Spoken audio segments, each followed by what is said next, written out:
എന്നോട് ഇപ്പോഴും ഒരുപാട് പേര് ചോദിക്കുന്ന ഒരു ചോദ്യമുണ്ട്, എവിടെ പോയി എൻ്റെ പഴയ ഫ്രണ്ട്സൊക്കെയാണ്.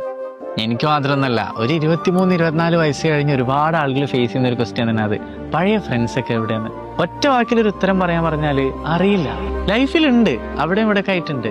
പക്ഷെ കൂടെ ഉണ്ടോയെന്ന് ചോദിച്ചാൽ കൂടെ ഇല്ല. എന്താ സംഭവിച്ചതെന്നൊന്നും അറിയില്ല. പക്ഷെ എപ്പോഴും മനസ്സിലായി ലൈഫ് എന്ന് പറയുന്നത് അങ്ങനെയാണ്. ഒരു സമയത്ത് നമ്മൾ ഗ്യാങ് ആയിട്ട് നടന്ന ആളുകൾ ലൈഫ് ലോങ് കൂടെ ഉണ്ടാവണമെന്നില്ല. കാരണം പല പോയിന്റിൽ നിന്നും ലൈഫ് നമുക്ക് കാണിച്ചു തരും, ഇനി ഒറ്റക്ക് പോകണം, ഒറ്റക്ക് പോയാലേ ശരിയാവും. അങ്ങനത്തെ ഒരു സ്റ്റേജ് എത്തുമ്പോൾ നമ്മൾ പോലും അറിയാണ്ടാണ് നമ്മളൊരു ഗ്യാങ് എന്നൊക്കെ മാറിപ്പോവുക. അല്ലാതെ മനഃപൂർവ്വം അവരെ ഒഴിവാക്കി അതിൽ നിന്ന് ഒഴിഞ്ഞു മാറുന്നാവില്ല. സാഹചര്യങ്ങൾ കൊണ്ടാവും, പല സാഹചര്യങ്ങളും ഉണ്ടാവില്ല മനുഷ്യന്. ചിലത് അറിഞ്ഞുകൊണ്ടാവും, ചിലത് അറിയാതാവും. പക്ഷെ ഇന്നും എത്രയോ വർഷങ്ങളായിട്ട് ഒരുപാട് ആളുകളുണ്ട് ഒരേ ഗ്യാങ് ആയിട്ട് നടക്കുന്നത്. അവര് സത്യം പറഞ്ഞാല് ഭാഗ്യവാന്മാരാണ്. ഒന്ന് ആലോചിച്ച് നോക്കണം, ഒരു സമയത്ത് കൂട്ടുകൂടിയ ആളുകൾ ജീവിതകാലം മുഴുവൻ ഒരേപോലെ കൂടെ നടക്കുന്നുണ്ടെങ്കിൽ അതൊരു ഭാഗ്യം തന്നെയല്ലേ. എത്രയോ ആളുകൾക്ക് അതിന് പറ്റുന്നില്ല.